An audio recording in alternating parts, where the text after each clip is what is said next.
मैं बहुत परेशान हूँ। मैंने आत्महत्या करने का भी प्रयास करा था। मेरे माता पिता ने फिर मेरे को रोका। मैंने आंख बंद कर ली थी ऐसे, और मैं इतने ख्याल आते रहते हैं कि जिंदगी खत्म हो चुकी है।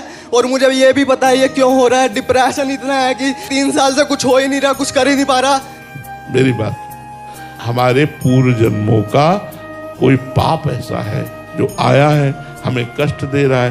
अब हम नाम जप करें और ब्रह्मचर्य से रहें।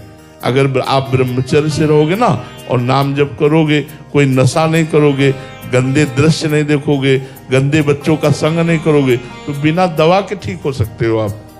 हमारी बात मानोगे? हाँ बच्चा, अब पहली बात तो आपका जो इस समय मानसिक स्तर है वो बिगड़ा हुआ है, इसको सुधारना होगा। थोड़ी हमारी प्रार्थना मान लो, राधा राधा नाम जप करो, कोई गंदा भोजन मत करो, कोई गंदे बच्चों से मत मिलो, और ये सोचना बंद करो कि आप डिप्रेशन में हो। अगर ये सोचना बंद कर दोगे तो आप ठीक हो जाओगे। हमारी बात मान लो। महाराज जी, आप पर विश्वास ही नहीं हो पाता है। जैसे मैं सुनता तो हूँ राधा राधा, जब मन अंदर से कहता है नहीं राधा राधा से कुछ हाँ, वो क्या है कि सुनो, पूर्व का जब पाप अंदर आता है ना, तो वो भगवान, संत, भक्त इन पर अश्रद्धा करवाता है। लेकिन जैसे हम कड़वी दवा भी खाते हैं ना, तो हमारी रुचि नहीं है पर हम खाते हैं। ऐसे ही मान करके राधा राधा जपो, नाम जप करो, भगवान तुम्हारा मंगल करेंगे। वो बड़े मंगल भवन है। आपके ऊपर कृपा ना हुई होती तो आप वृंदावन ना आए होते। आपके ऊपर कृपा है ना, आप हमारे सामने बात कर रहे हैं, तो इसलिए प्रसन्न हो जाओ और नाम जप करो। कोई गंदा भोजन, गंदे आचरण, गंदा संग, इनका त्याग करो और नाम जप करते 1 महीना बाद फिर हमसे मिलो आप, ठीक है? बस एक प्रश्न हो, आप बताओ, भगवान कहाँ से आए? भगवान को किसने बनाया? बच्चा, भगवान स्वयंभू है। स्वयंभू माने स्वयं प्रकट होना। भगवान ने सबको बनाया। भगवान को कौन बनाएगा बच्चा? भगवान स्वयंभू है। स्वयं माने स्वयं प्रकट होना, स्वयं सच्चिदानंद है। जैसे हमारे पिता तो बाबा, पर बाबा, फिर उसके बाद हम बढ़ते चले जाएं तो ब्रह्मा जी, और ब्रह्मा जी कहाँ से प्रकट हुए? भगवान से।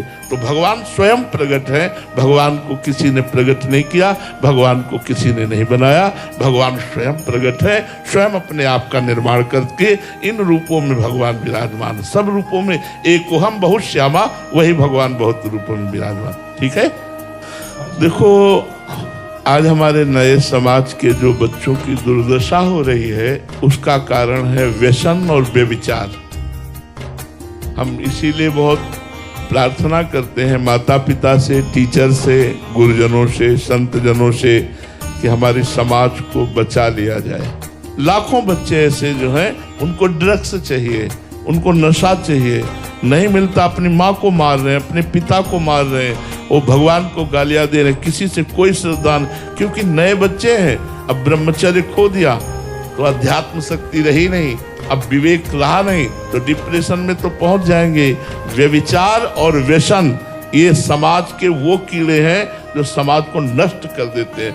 ये मनुष्य जीवन नष्ट करने के लिए मिला है, आनंद के लिए मिला है। अगर हम धर्म से चलें, ब्रह्मचर्य से रहें और भगवान नाम जप करें, दूसरों का उपकार करें, माता पिता के चरण छुएं, माता पिता की आज्ञा में रहें, अभी उत्तम जीवन हो जाए। अभी मनमानी आचरण करने वाले बच्चे, नशाखोर और व्यभिचार करने वाले बच्चे, ये अंत में उनकी ऐसी दशा। ये पहला बच्चा नहीं है, पर भगवान सबकी रक्षा करें, भगवान सबका मंगल करें।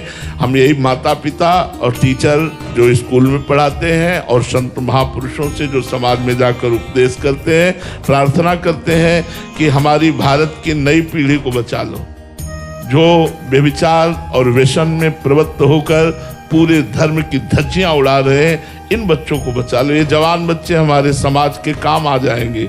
अगर इनकी बुद्धि शुद्ध हो जाएगी तो अपने परिवार को, अपने समाज को ये सुख देने वाले बन जाएंगे, नहीं अपने आप को मिटा देंगे। आज हर नया बच्चा नशा करने पर उतारू है, हर नया बच्चा गंदे आचरण पर उतारू है। मोबाइल, नाना प्रकार के दृश्य देख करके उनमें उन्मत्तता उनकी छा रही है। बहुत से बच्चे ऐसे हैं जो ड्रग्स आदि लेकर अपने आप को बिल्कुल कंट्रोल फ्री कर चुके हैं। जो मनाया सो कर रहे हैं, जो मनाया सो खा रहे हैं, जो मनाया सो बोल रहे हैं, जैसे मनाया वैसे जी रहे हैं। ऐसा जीवन नहीं, बिना अध्यात्म के पशुवत जीवन हो जाता है। महाराज जी बहुत सारे अभी तो महाराज जी कुछ बच्चे आपका प्रवचन सुन के आगे बढ़ने लगे हैं और बाहर निकलना चाहते हैं, बट कॉलेज की हालत महाराज जी ऐसी है जहां हॉस्टल में रहते हैं, स्कूलों में, और बाहर समाज की बहुत ऐसी दुर्दशा हो गई है। सोशल मीडिया आदि का जमाना है महाराज जी, जैसे हम देखते हैं वैसी हमारी मान्यताएं बन जाती हैं और वैसा ही हम क्रियान्वित होने के लिए प्रयासरत हो जाते हैं। तो ऐसे में महाराज जी बहुत दुर्दशा है, बहुत दुर्दशा है महाराज जी। मतलब बाहर निकलना अति असंभव सा लगता है कि कैसे नहीं निकल सकता है यदि निकलना चाहे तो। अगर ये हमारी बात मान ले तो 1 महीने में ठीक हो, क्योंकि पाप नष्ट होंगे नाम जप करने से, और संयम से रहे, पवित्र भोजन, अभी शांति प्राप्त हो जाएगी। मन को शांति चाहिए। ये जो दशा है अशांत दशा है। किसी दवा में इतनी ताकत नहीं कि तुम्हें शांति दे सके। दवा तुम्हें बेहोश कर सकती है, दवा तुम्हें नींद में सुला सकती है, 2-10 घंटे के लिए आपको बिल्कुल बेसुध कर सकती है, लेकिन शांति नहीं दे सकती।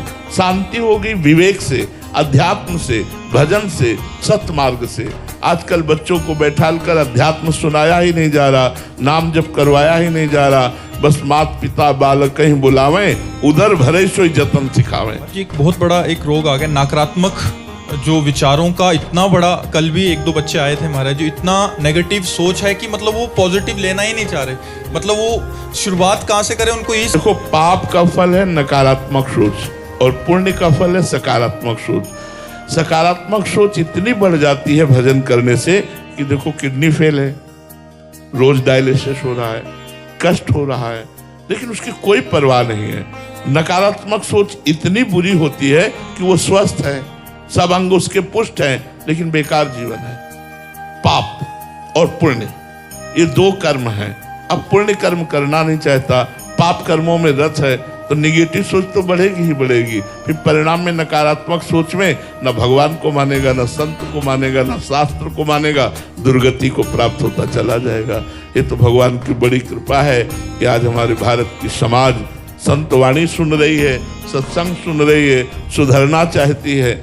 और नए बच्चे अधिकतर तो हम बड़ी भगवान की कृपा मान रहे हैं कि भगवान की कृपा से आज हमारी वाणी को नौजवान लोग सुनते हैं, सुनकर सुधरना चाहते हैं। पर यदि वो सुधरना ना चाहें तो हमारी ताकत नहीं कि हम सुधार सके। संख्य लोग आते हैं जो ऐसी ही परेशानियों से युक्त थे, नाम और अच्छे आचरण और अच्छा जीवन व्यतीत करने जैसे गुरुजनों के वचनों के अनुसार उनका जीवन महाराज जी एकदम बदल गया। पूरा परिवार ही मतलब परिवर्तित हो गया उनके स्वभाव के कारण। बिल्कुल बदल जाएगा, बिल्कुल बदल जाएगा। इसमें शांति नहीं है।